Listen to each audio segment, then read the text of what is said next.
The United States of America, known as Land of the Free, Home of the Brave. America has come to symbolize freedom throughout the world. People from all nations and from all walks of life have called America their home. America has welcomed them with open arms.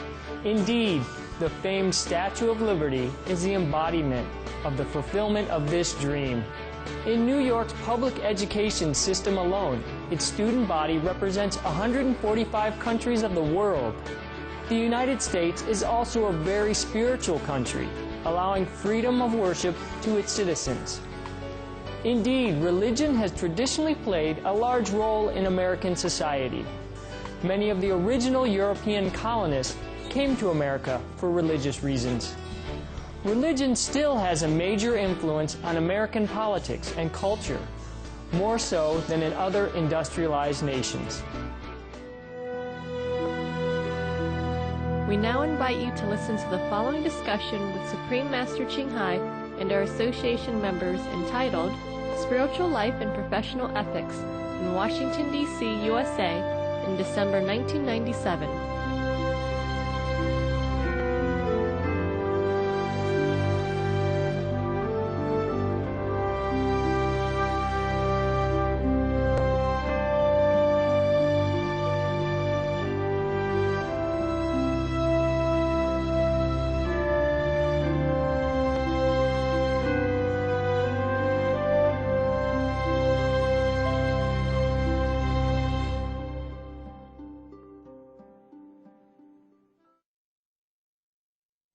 I was initiated in July of this year, and for some time throughout the past few years prior to this, I had come to feeling empty with my ambitions and my material comforts in the world. And my spirit was thirsty for a deeper sense of meaning in my life, one which I have known and carried with me for quite a few years in my life. I've been reading yoga philosophy, and through my meditation I prayed to God to send me that fruit for which my soul was so hungry.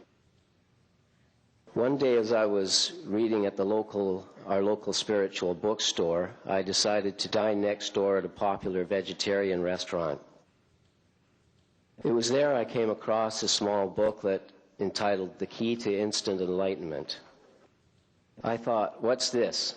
Now instant enlightenment. Just add water and stir.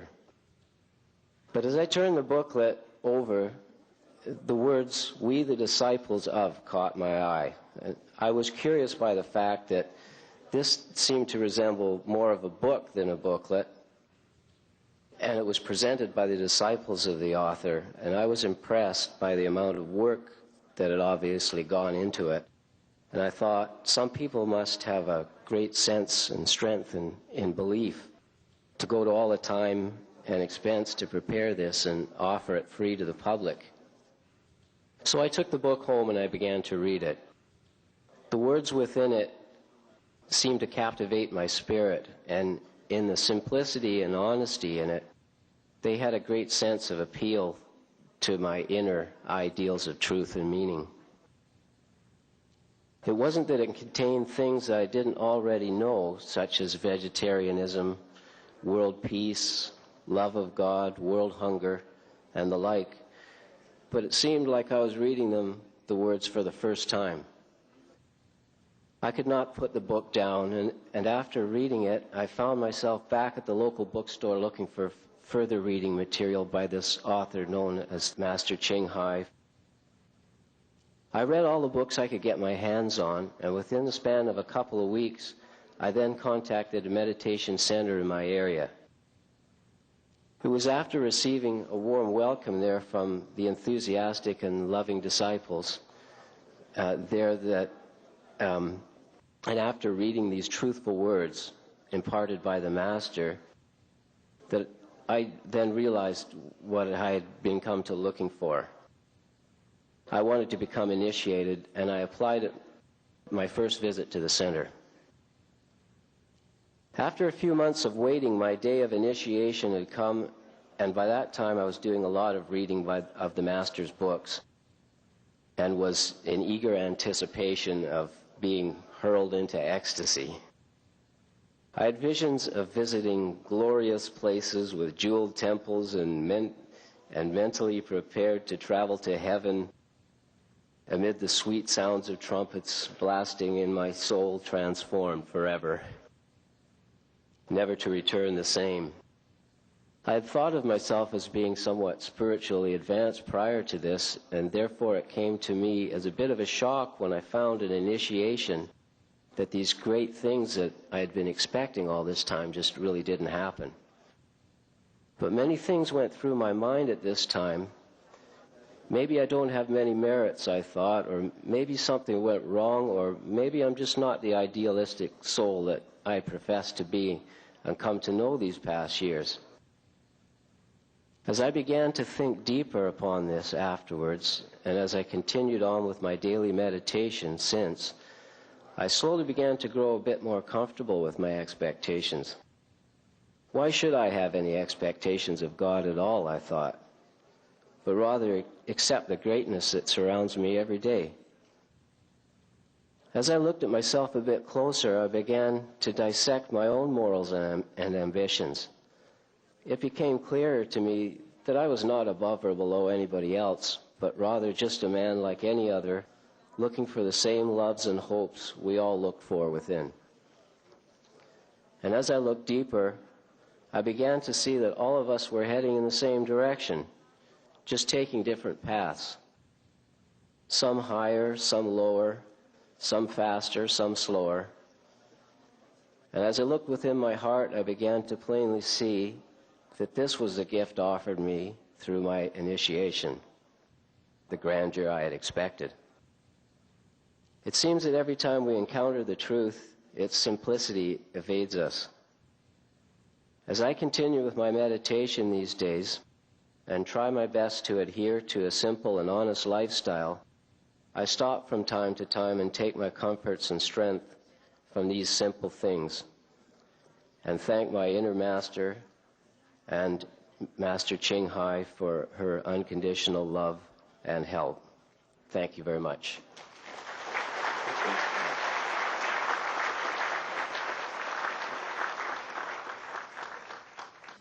From Chicago, Illinois Center, United States.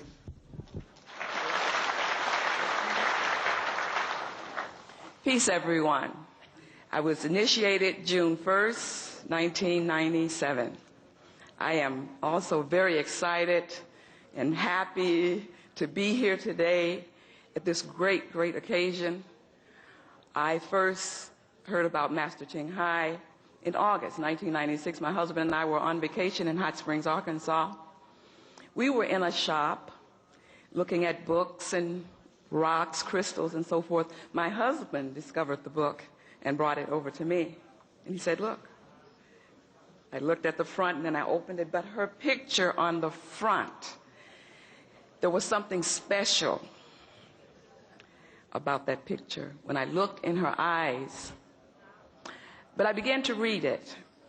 I couldn't put it down. I put it down and pick it up. And on the way back to Chicago, my husband drove.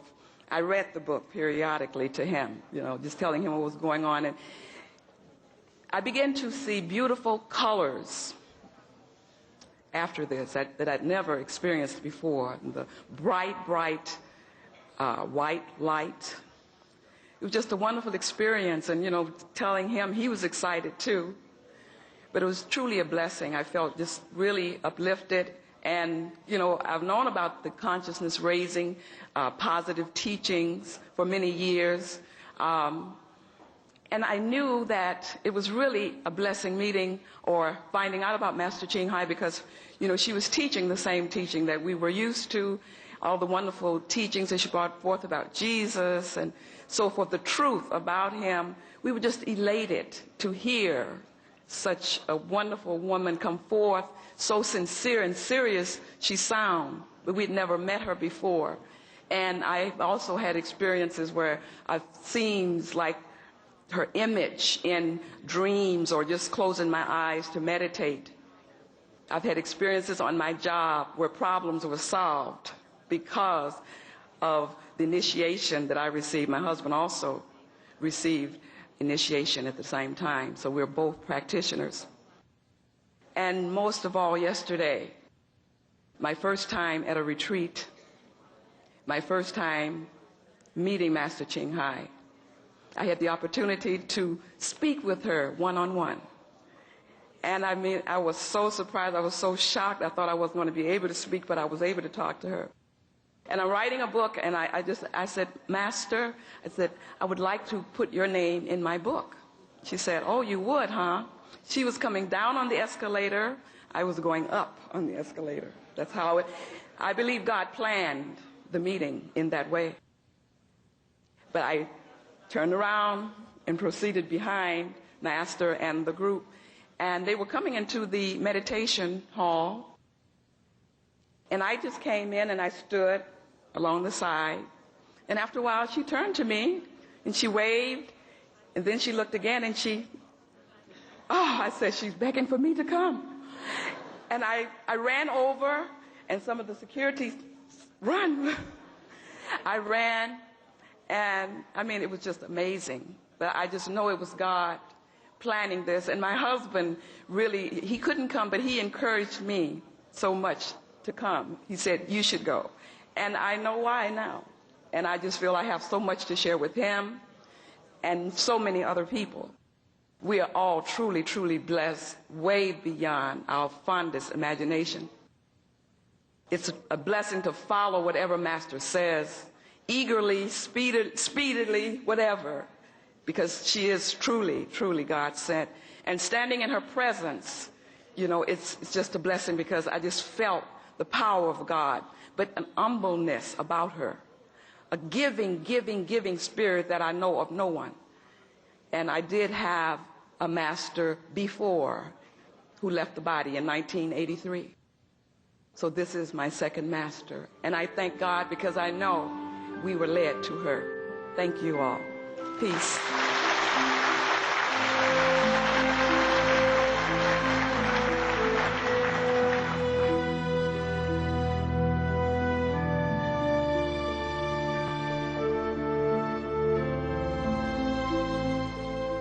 Whatever we have is our own problem. It's our own karma. We created it. Even if we don't create it, you know, if somebody else wants to help us, that's their own free will and free, you know, and loving voluntarily. We cannot force people to take care of us because we are this, we are that, we are others. There's nobody here own us anything, and nobody anywhere own us anything, absolutely, whatsoever. We are in this company, and the employee here are very helpful already. Our company is already the best. So don't try to make it, you know, as if this is the end of the world. We are a practitioner. We should be brave. We should be courageous. And we should take care of ourselves and accept whatever condition we are in as much as we can. Unless necessary, we don't trouble other people. Everybody come here for the same purpose. They have the same problem like you do, more or less. They have to go through a lot of problems to come here. They have to take holiday sometime, or if the boss don't feel like give them holiday and things like that. And they have to go through family discussion and be courageous to go above all obstacles in order to come here. So we all have to respect everybody else's position, you know, and their privilege. Not to come here for you alone, and don't try to catch my attention for yourself alone. Yeah. I don't like people to take advantage of everybody else's and just think of yourself at everybody else's expense. Doesn't matter how much I love you and concerned about your condition, I'm concerned about everybody else as well. So I don't like people to take, you know, everything for themselves and nothing left for everyone else. And make sure if you want to come here next time or any time, consider everyone else's position. And the time here is very short and very valuable. If it's not for you, then for everyone else. But when you come here, you behave and be responsible. Just thinking, suppose you are in the other person's shoe, what would you feel, what would you think?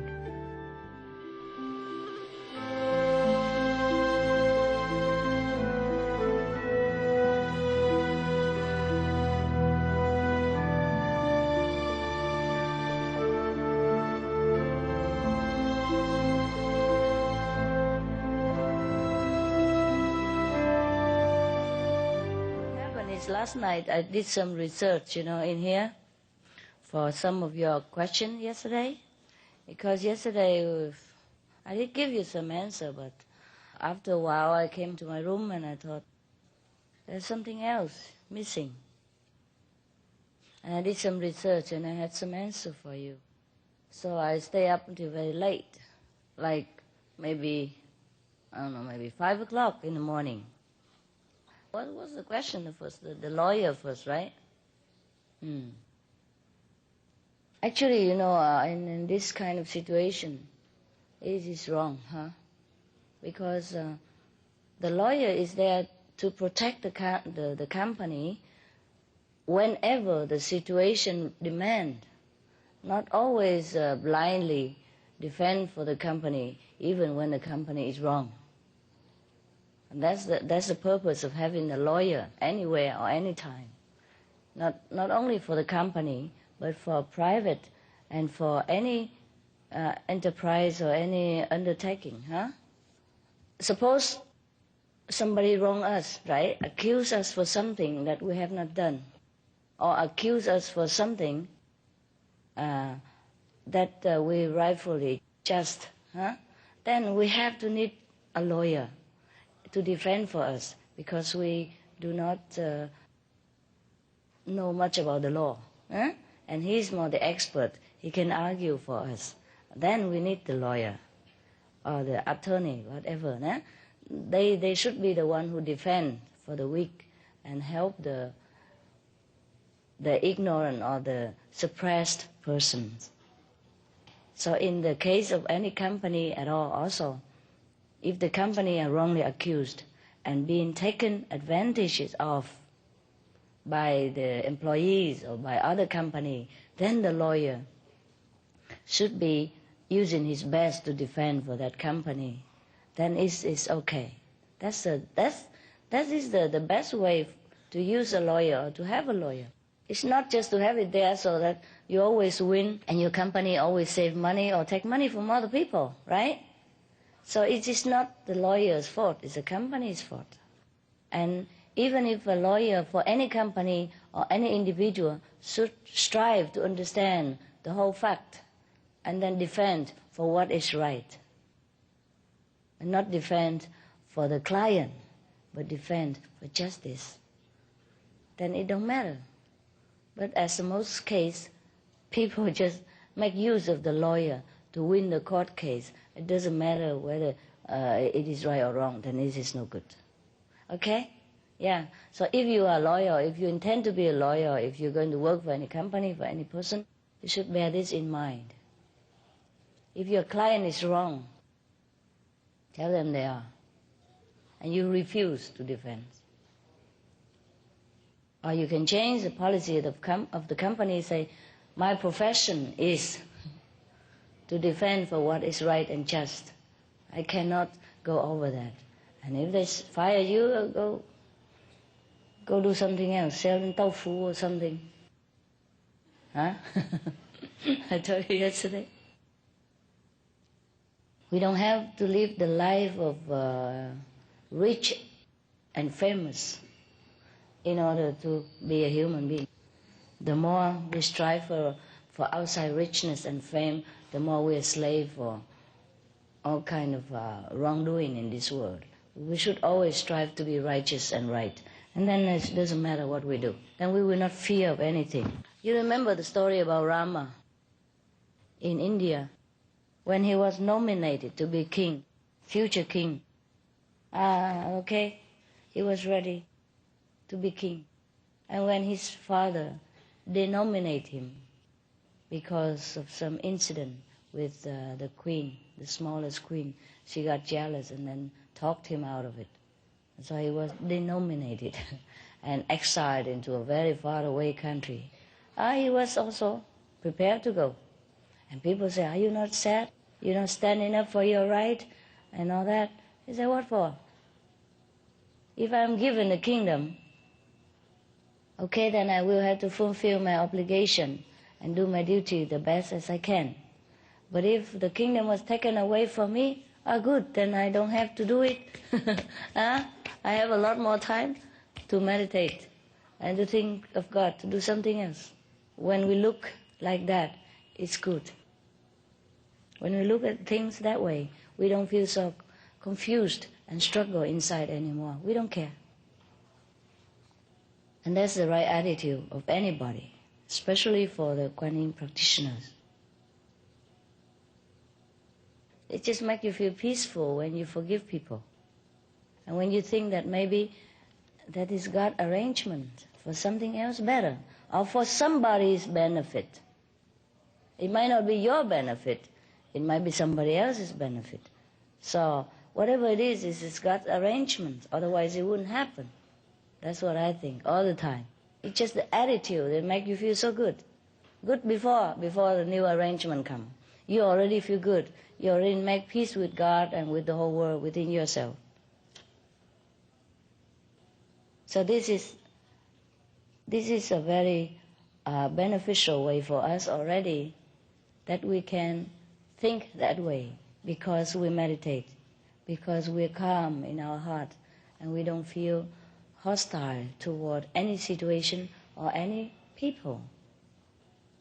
So let alone somebody who has not done us anything wrong, like the client of the other opponent of the opposition.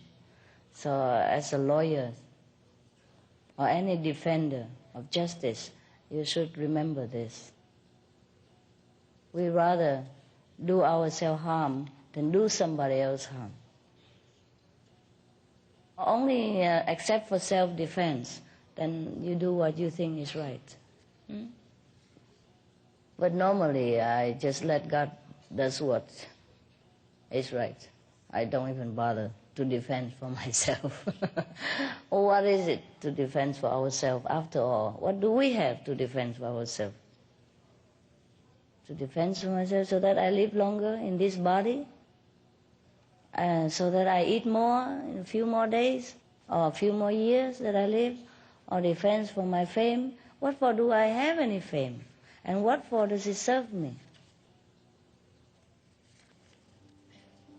Of course, it is good that if our group have a good name, then it's more comfortable for us and we can do a lot of more beneficial things to mankind. But if it doesn't happen that way, then it's all right. It don't matter. We don't lose anything.